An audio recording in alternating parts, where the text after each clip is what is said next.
कि तुम जिस पार्टी में हो उस पार्टी का अमित शाह कर तुम्हारी मौजूदगी में कह रहा है कि घुसपैठी सीमांचल में है, अगर है तो दिल्ली में मोदी की बहन है जिसको बांग्लादेश की जनता ने लात मार कर निकाला। क्यों सीडब्ल्यूए का कानून मजहब की बुनियाद पर बनाया गया? अरे बोलो तीर छाप वालों, क्या तुम घुसपैठी हो? वक्फ का कानून बनाए, जिसको आपको घुसपैठिया कह रहे हैं उनको वोट मत दो। दो तरफ भाई है, एक बाप और एक माँ की औलाद, जो दोनों नहीं मिल सकते वो सीमांचल को क्या जोड़ सकते हैं? तस्लीम साहब के बेटे राजा नहीं बन सकते कभी इंशाअल्लाह ताला। निशान बैग का है, वो मोदी का मैनेजर था जिसने 2012 से 14 तक मोदी को देश का प्रधानमंत्री बनाया। सरफराज साहब, क्या बिल्किस बानो से जाकर मिल सकते? तुम हमारे सामने बैठकर आंसू बहा रहे थे, हमने तुम्हारा हाथ पकड़ा और तुम भूल गए। तुमने सत्ता के लालच में तुमने तेजस्वी की आगे दरी को बिछा दिया। बताओ तीर छाप के उम्मीदवार, तुम क्या घुसपैठी हो? कहां गई तुम्हारी इज्जत-ए नफ्स? क्या तुम कहराना चलोगे मेरे साथ? क्या कि ये जो सरफराज साहब जो पार्टी से आए हैं जिसका निशान बैग है, वो अब कह रहे हैं अगर पतंग छाप वोट नहीं देना है तो तीर छाप को दे दो। सरफराज साहब याद रखो, जो वक्फ का काला कानून बनाया गया है जिससे मस्जिद, दरगाह और खानखा को छीना जाएगा, बताओ तुम्हारी मिली हमियत कहां पर चले गई? ये जेडीयू के उम्मीदवार से हम कहना चाहेंगे, बताओ मोदी को तुम जाकर क्यों नहीं बोले क्यों काला कानून बनाया वक्फ का? की बार इंशाअल्लाह मुख्यमंत्री सीमांचल का अगर बेटा बन गया तो याद रखो सीमांचल से इंसाफ होगा मेरे अजीज दोस्तों बुजुर्गों।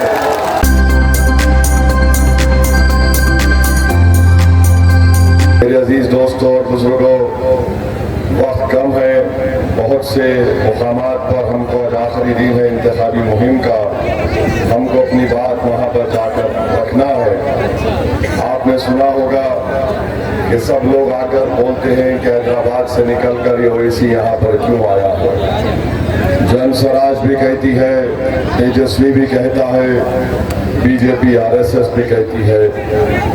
इनका सवाल वाजबी है, मगर हम उनको बताना चाह रहे हैं, आपको पहले ही बता चुके हैं कि अगर हम में लालच होता तो हम किसी नाम निहाद सेकुलर पार्टी के उम्मीदवार के लिए जाकर कामयाबी के लिए उनकी कोशिश करते। अगर हमको सत्ता से मतलब होती तो हम कोई मंत्री पद का पोस्ट लेकर हम बैठ जाते। अब आप याद रखिए, हम जब पहली मर्तबा यहाँ पर आए 2015 में, मैंने सीमांचल की आवाम की आंखों में एक इखलास देखा, एक नियति को देखा। उनके पेशानियों और उनसे बात करने के बाद महसूस हुआ कि भारत में अगर किसी कौम को, किसी मुकाम की जनता को अगर पसमानदा रखा गया है तो सीमांचल की आवाम है। उसी वक्त हमने तय किया कि सीमांचल के इंसाफ की लड़ाई लड़ेंगे। मैं यहाँ खड़े होकर सीमांचल और जो की हाट के अहले दिल के लोगों की तारीफ करता हूँ, उनका शुक्रिया अदा करता हूँ, बुजुर्गों का, उलेमा का, जिन्होंने तौहीद के पैगाम को यहाँ पर आम किया और यहाँ की जनता को दीन से वाबस्ता किया। मेरे अजीज दोस्तों और बुजुर्गों, मेरी इज्जतदार माँ और बहनों, मैं कुछ नहीं चाहता, सिर्फ आपके दिल के किसी कोने में आप मेरे ताल्लुक से अगर आप मोहब्बत रखते हैं, वो मेरे लिए मेरी जिंदगी का खजाना है। मैं आपके बताने आया हूँ कि यहाँ पर जो अवाम है सीमांचल की, भारत में किसी सरजमीन की अवाम का इतना इस्तेसाल नहीं हुआ जो सीमांचल की अवाम का इस्तेसाल किया गया। उनसे वोट लिया गया सरकार बनाने के नाम पर, मगर सीमांचल में कोई विकास का काम नहीं किया गया। और लोग इतनी बड़ी तादाद में इस गुनाहगार की तकरीर को सुनने के लिए जमा होते हैं। लोग इसलिए जमा होते हैं क्योंकि मैं वो बात करने की कोशिश करता हूँ जो आपके दिल के किसी कोने में छुपी हुई होती है। मैं वो बात करता हूँ जो आपका दिमाग आपसे बोलता है कि बोलो इंसाफ कब किया जाएगा सीमांचल की जनता से। मेरे अजीज दोस्तों और बुजुर्गों, मैं कोई एहसान नहीं कर रहा हूँ, मैं अपनी जिम्मेदारी को निभा रहा हूँ। अल्लाह ने मुझे बेशुमार नेमतों से नवाजा। अगर कोई मुझसे कहेगा कि 40 साल पहले असदुद्दीन ओवैसी तुम क्या सोच सकते थे कि अल्लाह तुमको ये मुकाम और मोहब्बत अता करेगा, तो मैं उसकी इस बात पर शायद हंस देता, मगर अल्लाह का मुझ पर बहुत बड़ा करम है। ये आप लोगों का एहसान है मुझ पर।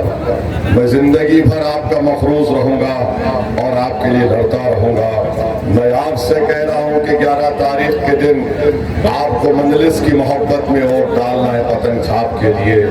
आपको आपके खादिम से मोहब्बत की बुनियाद पर आपको वोट डालना है। सीमांचल के नाम पर आपको मंजलिस को वोट डालना है। मेरे अजीज दोस्तों और बुजुर्गों, याद रखिए, लोग आकर आपसे कहेंगे कि ये जज्बाती बात करता है, मगर मेरे अजीज दोस्तों और बुजुर्गों, जज्बाती बात इसलिए करते हैं कि अल्लाह ने धड़कता हुआ दिल दिया है, अल्लाह ने दिमाग दिया है, अल्लाह ने हमको काबिल बनाया है, अल्लाह ने हमको ये बताया है कि अगर तुम उस वक्त तक मोमिन नहीं हो सकते जब तक तुम किसी और की तकलीफ को अपने सीने में महसूस नहीं करते हो।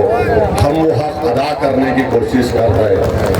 कुछ नहीं चाहिए असदुद्दीन ओवैसी को सीमांचल से, सिर्फ यही चाहिए कि आपसे इंसाफ हो जाए, हमारी जिंदगी कामयाब हो जाएगी।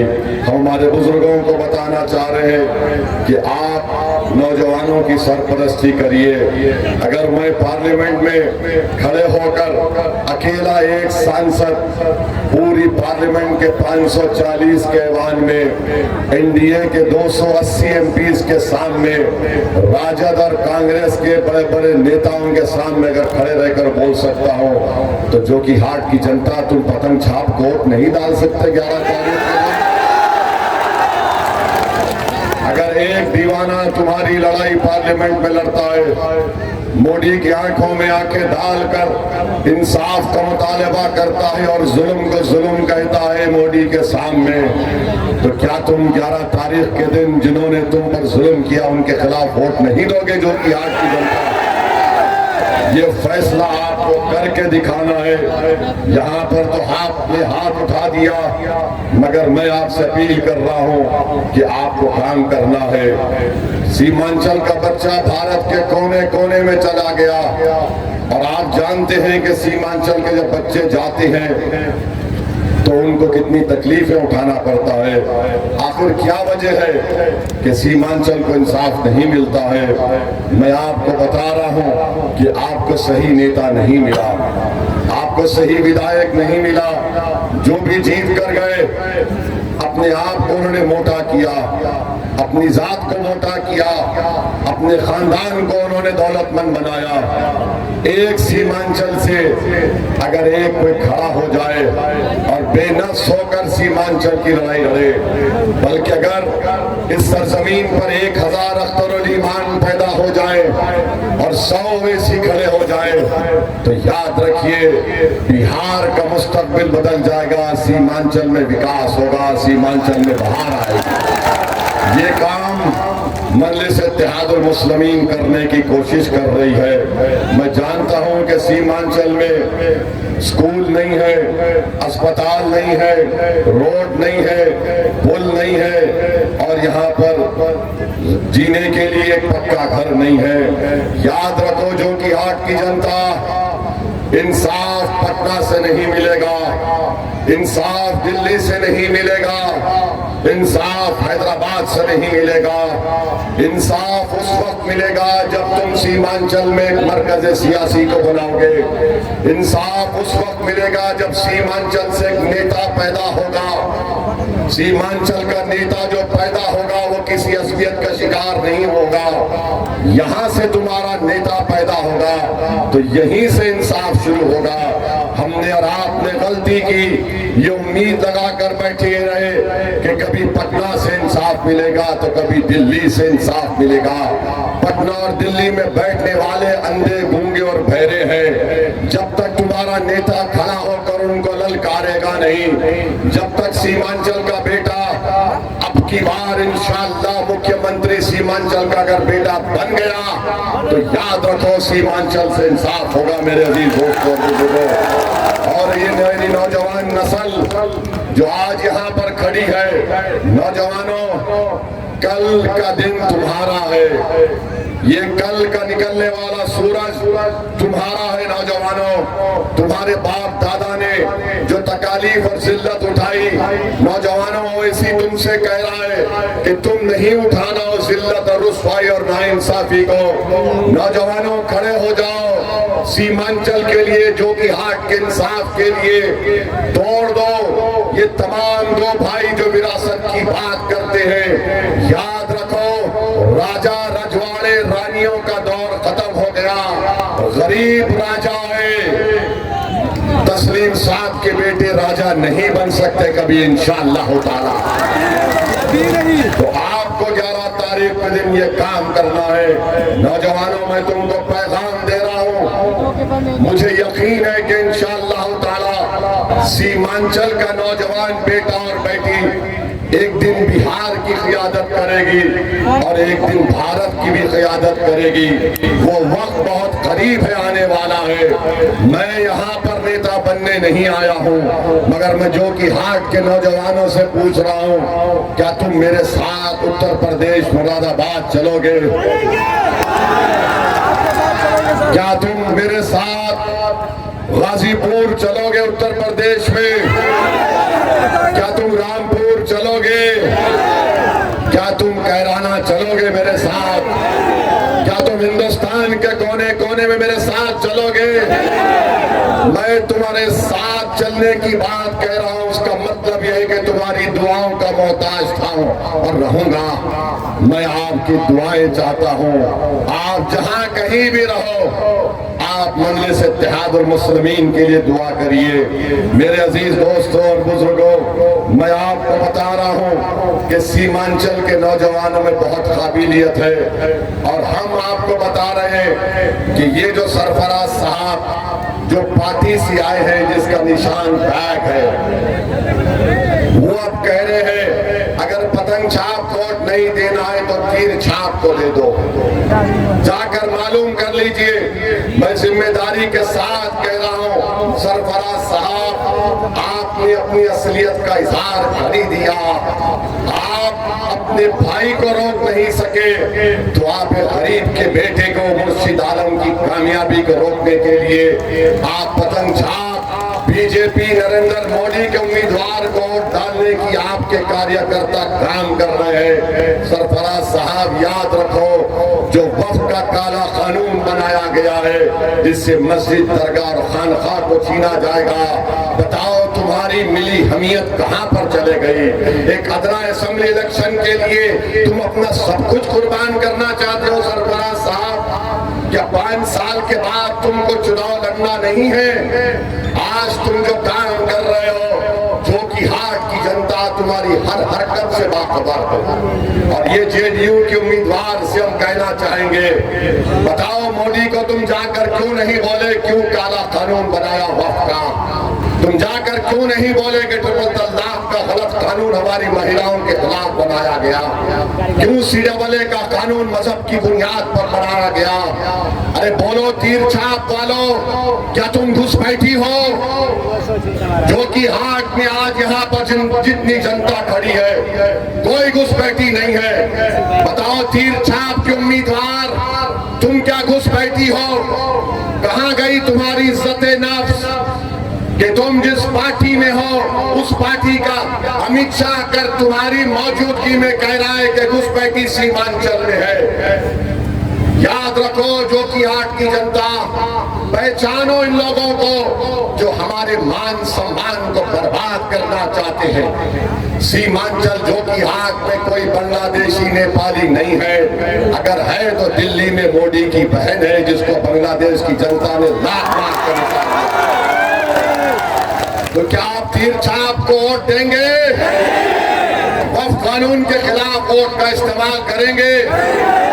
और फिर आ जाइए जनाब शाहनवाज साहब के बारे में। शाहनवाज साहब इंशाअल्लाह ताला कुदरत तुम्हारा इंतजाम करेगी।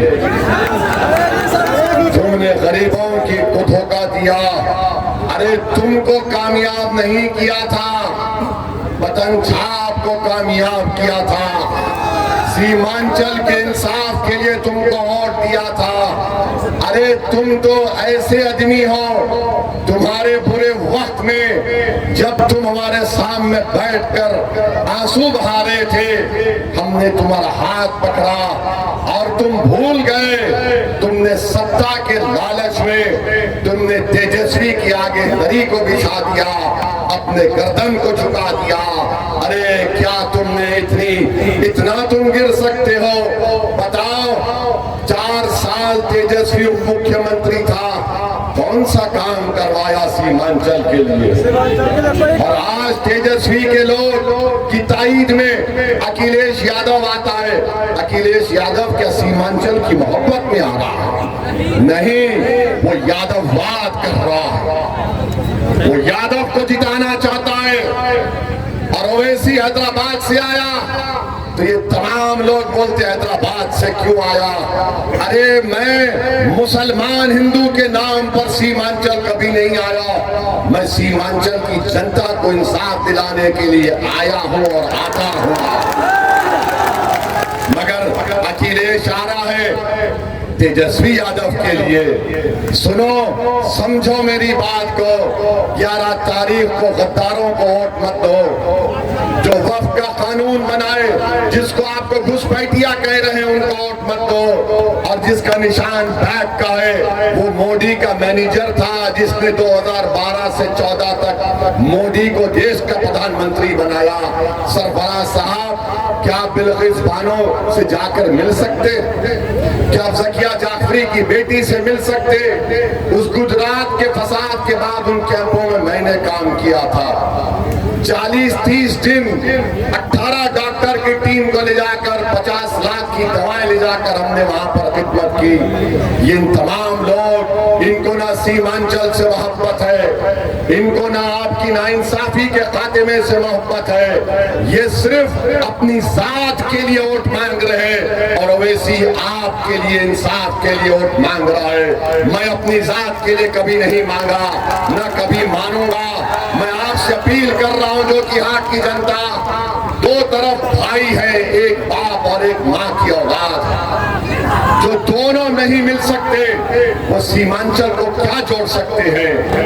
बताओ, 2 भाई लड़ रहे हैं, हम वो सीमांचल को जोड़ने की बात कर रहे हैं। एक तरफ तीर छाप है जो वक्फ का कानून बनाया और आपको घुसपैठी कहता है। सीमांचल की बदहाली में जहां पर राजद कांग्रेस का हिस्सा है, वहीं पर मोदी और नीतीश कुमार का भी बहुत बड़ा रोल रहा है। तो हम आपसे अपील कर रहे हैं, 11 तारीख को मुर्शिद आलम को आप कामयाब करेंगे।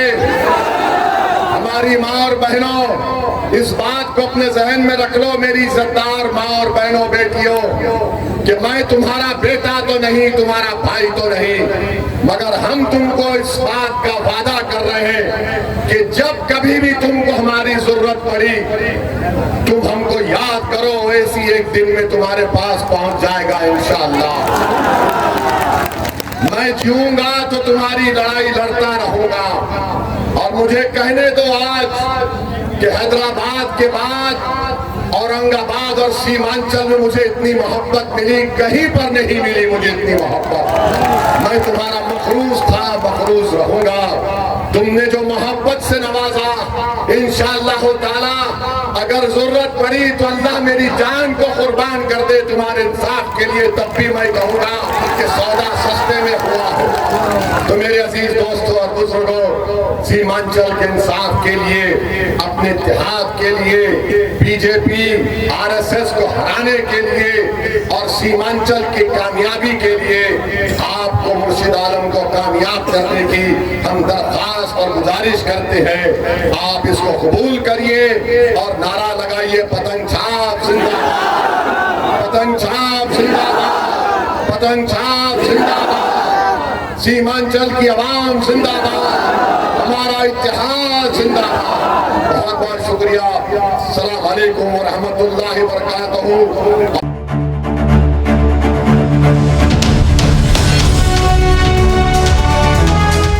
ट्रू रिपोर्ट्स, सच आप तक।